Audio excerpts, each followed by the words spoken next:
She sits across from you at dinner, laughing at your joke, her eyes bright with affection. But for a split second, something flickers beneath the surface, a flash of something ancient, something that doesn't belong to this moment or this century. It's gone before you can name it, but the feeling lingers. You've just glimpsed the mythic woman beneath the modern mask, the eternal feminine that exists beyond time, beyond culture, beyond the careful constructions of contemporary identity. This is not poetry. This is psychology. Carl Jung spent his life mapping the invisible architecture of the human psyche, and what he discovered about women should disturb every person who believes they understand the feminine heart. Inside every woman exists not one identity, but a chorus of ancient voices, each one carrying the weight of millennia, each one demanding to be heard. These are not metaphors. They are living psychological forces that Jung called archetypes, and they are shaping every woman's life in ways she may never consciously understand. The modern world has forgotten what our ancestors knew instinctively. Women are not blank slates upon which society writes its expectations. They are vessels carrying the accumulated wisdom and terror of the entire feminine experience throughout human history. The nurturing mother, the innocent maiden, the seductive temptress, the wise crone. These are not roles women choose to play. They are cosmic patterns embedded so deeply in the collective unconscious that they operate like psychological DNA, influencing thoughts, desires, and behaviors in ways that feel both foreign and utterly familiar. Jung's revelation was radical because it suggested that women's psychology cannot be understood through the lens of individual experience alone. Every woman is connected to a vast network of feminine consciousness that transcends her personal history. When a woman feels the urge to nurture, she is not simply expressing a learned behavior. She is channeling the archetypal mother, the same force that moved Demeter to search the earth for her daughter, the same energy that compels mothers across cultures to sacrifice everything for their children. But here lies the danger that Jung saw so clearly. These archetypes are not merely positive forces. They carry both the light and shadow of feminine experience.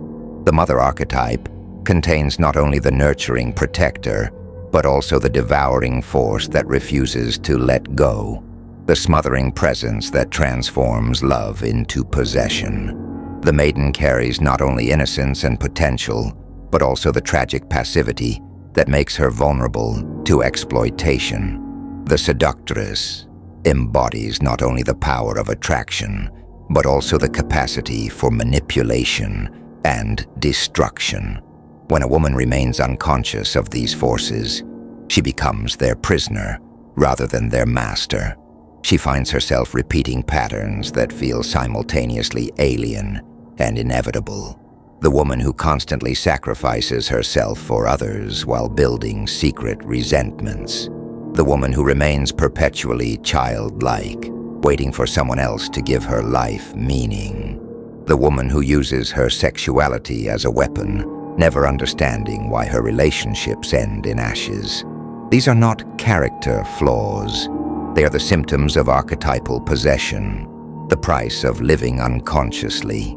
The tragedy of modern femininity is that women have been taught to identify with only the socially acceptable aspects of these archetypes while repressing their shadow elements.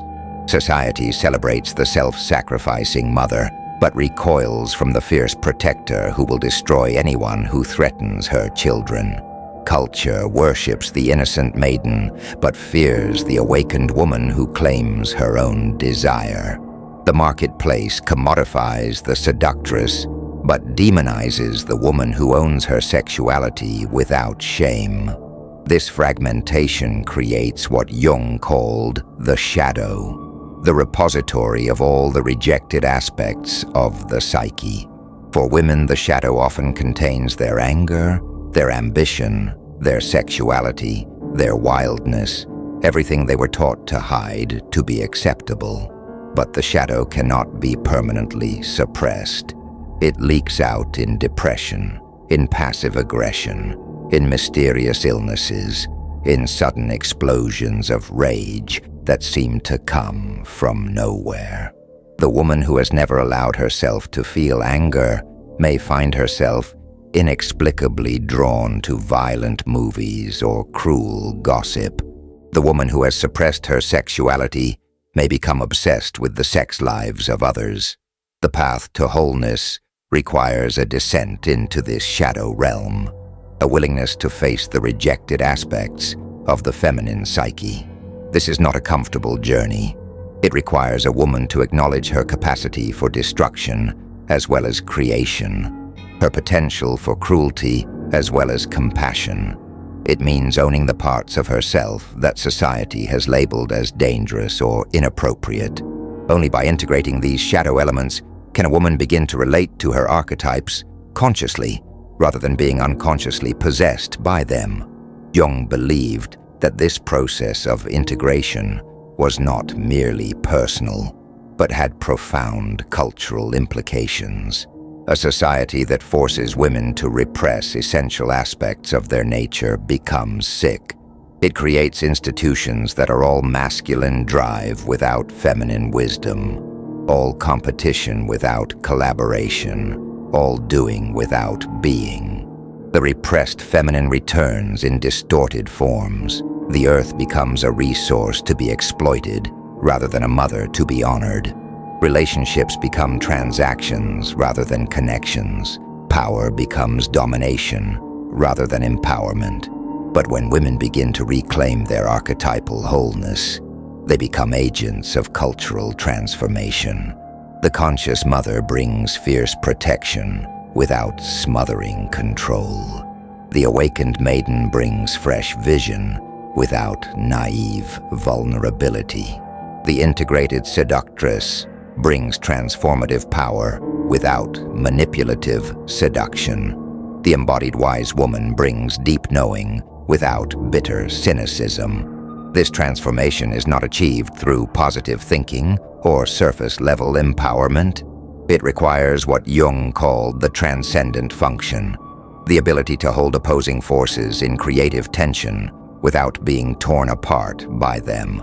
A woman must learn to be both mother and maiden, both seductress and sage, both light and shadow. She must develop what Jung termed the ego-self axis, a conscious relationship with the deeper organizing principle of the psyche that transcends any single archetype. The modern woman faces a unique challenge in this regard. She lives in a culture that has lost touch with the mythic dimension of existence, that treats psychology as mere mechanics rather than sacred mystery. She is encouraged to identify with her career, her relationships, her achievements, never suspecting that these are merely the surface manifestations of deeper archetypal currents. She may spend years in therapy trying to fix her problems without realizing that what she experiences as pathology may actually be the voice of rejected archetypes demanding acknowledgement. Jung understood that symptoms are often messages from the unconscious, attempts by the psyche to restore balance and wholeness. The woman who suffers from chronic fatigue may be receiving a message from the wise woman archetype, demanding that she stop the constant doing and learn to simply be. The woman who experiences repeated relationship failures may be hearing the voice of the unintegrated seductress, warning her that she is using her sexuality unconsciously rather than owning it consciously. The journey toward archetypal integration requires what Jung called active imagination, the ability to dialogue with the unconscious through fantasy, dreams, and symbolic thinking.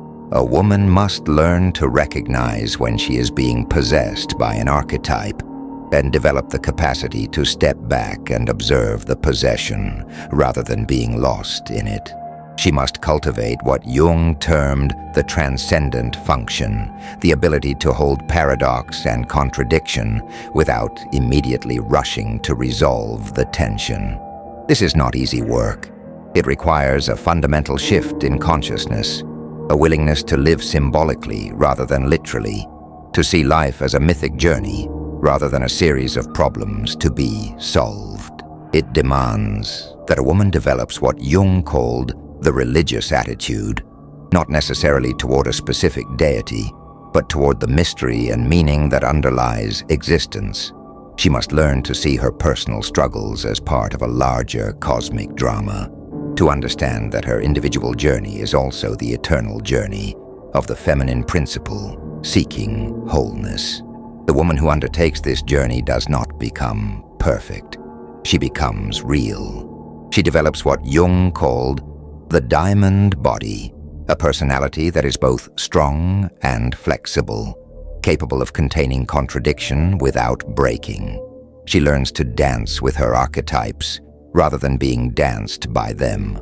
She becomes a conscious co-creator of her own mythology, writing her story with full awareness of the eternal themes that run through it.